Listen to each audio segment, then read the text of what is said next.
Aloha, it's wonderful seeing you today. Let's make sure we're in tune.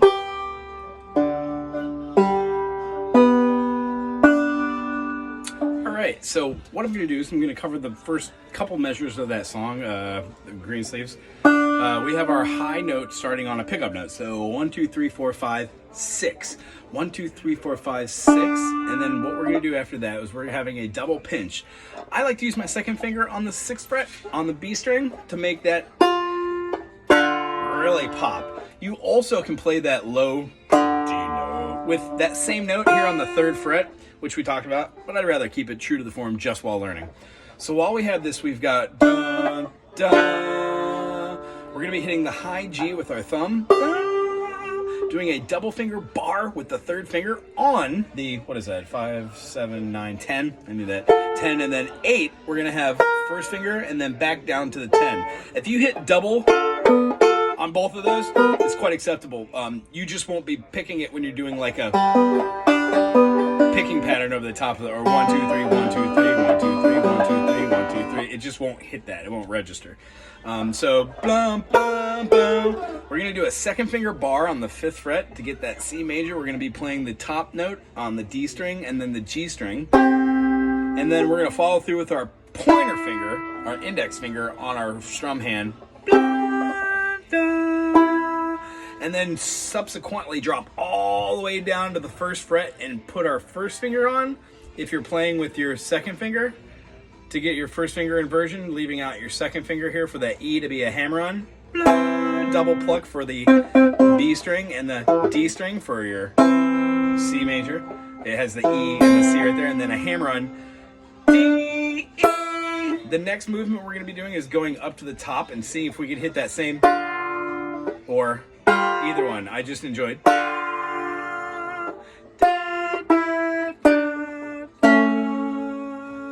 It's going to go to a double bar. Open your finger up and put it back in. And then we're going to be playing our 3rd finger on the 3rd fret on the B string. So B, C, C sharp, D. And we're going to mimic that with a double bar. So we've got a high D, and a low D. So when we do that, that ends that phrasing.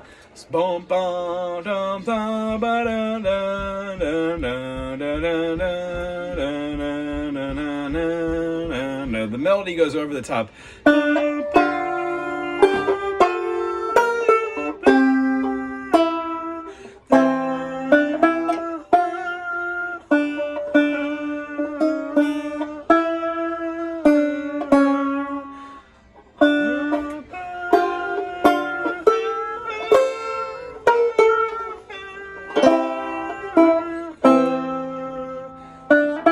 Same note.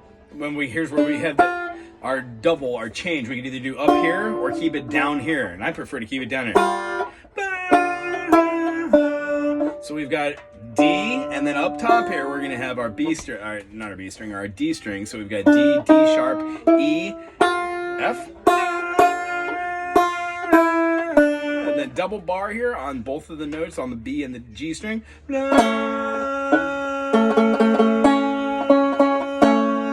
Open, hammer back down, open note, and you can even play out a big old D minor if you want, end of that phrasing. Either way, good luck with that, keep moving them thingies, and the other idea from this takeaway today was change your spider exercises from being just a 1, 2, 3, 4, 1, 2, 3, 4, 1, 2, 3, 4, 1, 2, 3, 4, being subsequently more of 1, 2, 3, 4, 1, 4, 2, 3, 1, 2, 3, 4, 1, 4, 2, 3, 1, 4, 2, 3, 2, 2, 2, 2, 2. When we can do this backwards, of course, what it does is it teaches our fingers where to be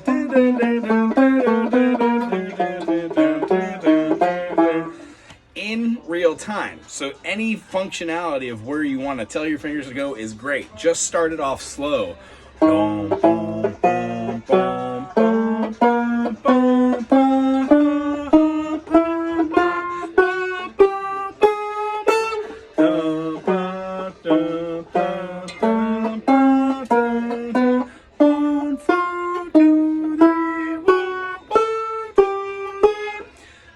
happens is it allows you to develop your muscle memory and lets your fingers tell you what they are. The next step is then knowing what notes you're playing.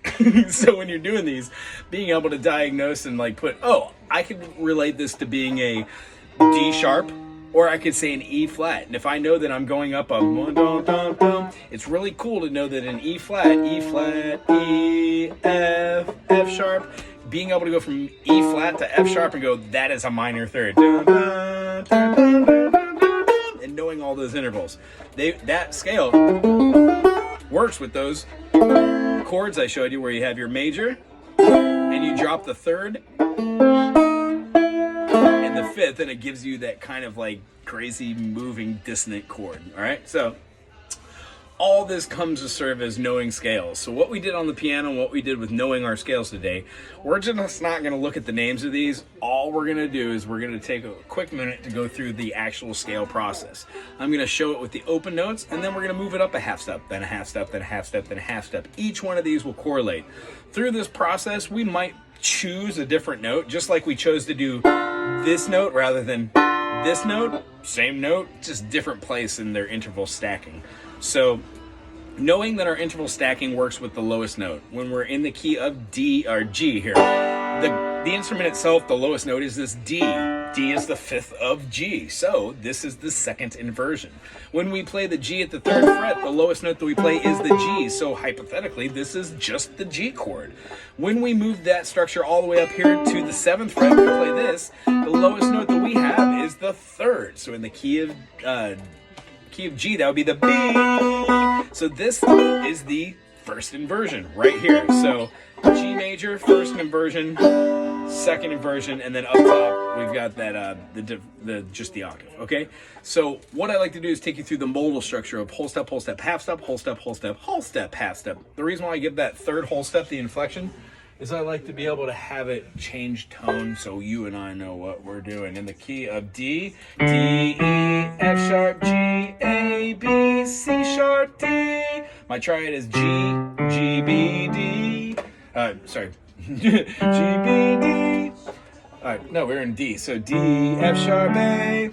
Here's my 1, 3, 5. 1, 2, 3, 4, 5, 6, 7, 1.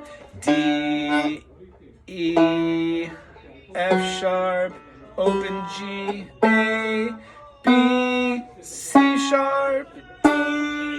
When I go up a half step, I'm simply stating D sharp. I'm going to be going up still a whole step, and then here's my half step. So if I'm looking at this collectively, I have got how many sharps in the key of D sharp?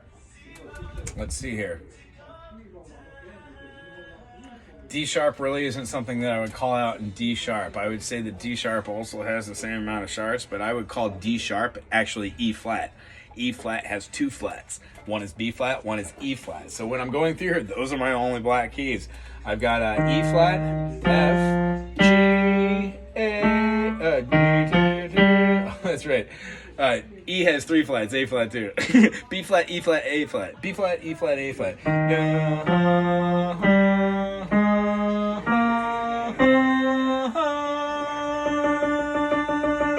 Hear that structure?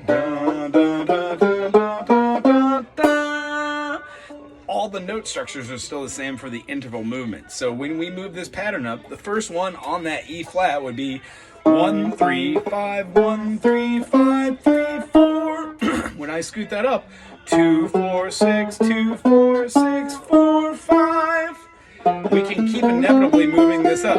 And what happens is, when we get to chord structure,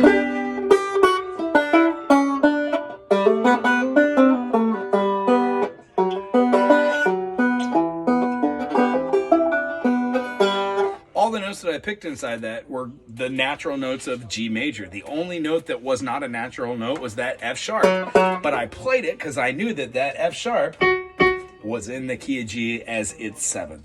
Anywho, practice those scales, practice those spider exercises, keep doing your teeter-totters, so when we find a chord that's a little bit new to us, diagnose what it was. Today you did an amazing job of just seeing an F major and adding the fourth on with that high G. what were to happen if we were to add the 2? Let's say we're in the key of G. G major has an A as the second. G, A, B, C, D, E, F sharp, G. So a G major has a G, B, D, 1, 3, 5. And then we're going to add the 2 for a sus2. What's the 2 in a G major? An A. So if I were to incorporate the A note, this note right here, over the top of this G major rather than this note, I would have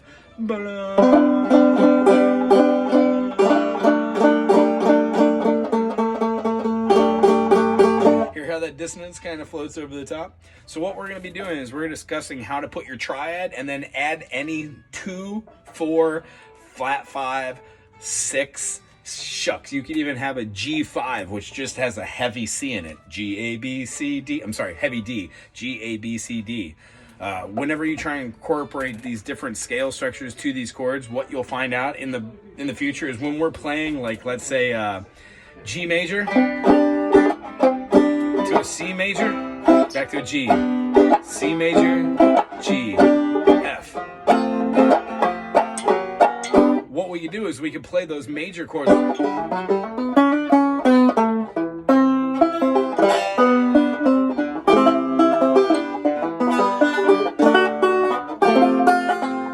You can play all the chords that you know that are relative, and we're going to talk about what's relative majors and minors. Anywho, it was really good seeing you. I can't wait to see you next week. I'll change and give you a schedule update for Saturday is at 2:10. Aloha.